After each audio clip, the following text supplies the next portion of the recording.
And even today, people walking by with their ears clogged and their eyes closed to the realities of the gospel is good news. We must pray that people would hear. And so Jesus is resting with his Father, and he's praying to him, getting rejuvenated, just like we must do. Sometimes we feel so weak from this world, don't we not? This world is so troublesome. We had an election recently, and so many people were all distraught and sad. Some people are happy. But regardless of it all, there's a tide of disturbance because of our life. Our life is so fragile. Our life is so fragile, friends. Tomorrow is not promised. So where can we find our rest? Where can we find our hope? We cannot find our hope in just some college football, right? It's what happens at the end of the season. We all go home, and then what? We wait till the next game. You see the foolishness of following this world? Now, watching a football game is not sinful. That's not why we're here.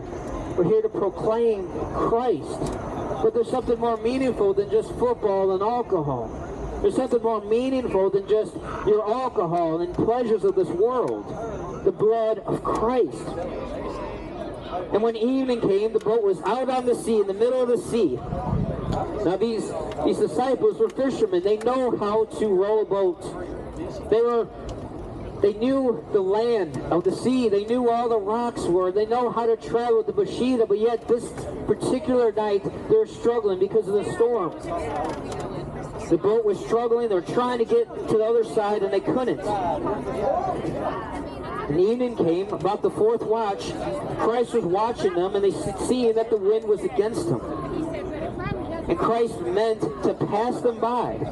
But when they saw him walking in the sea, they thought it was a ghost and cried out. For they saw him and were terrified. A lot of people miss this. It's a very small point here. But Jesus passing by this boat is very significant.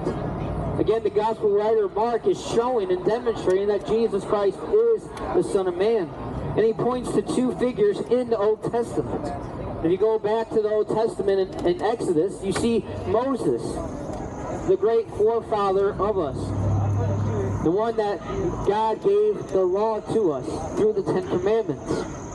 And so you see Moses saw all these miracles, saw the great exodus of taking Israel out of Egypt and saving his people, raining bread from heaven and water through a rock.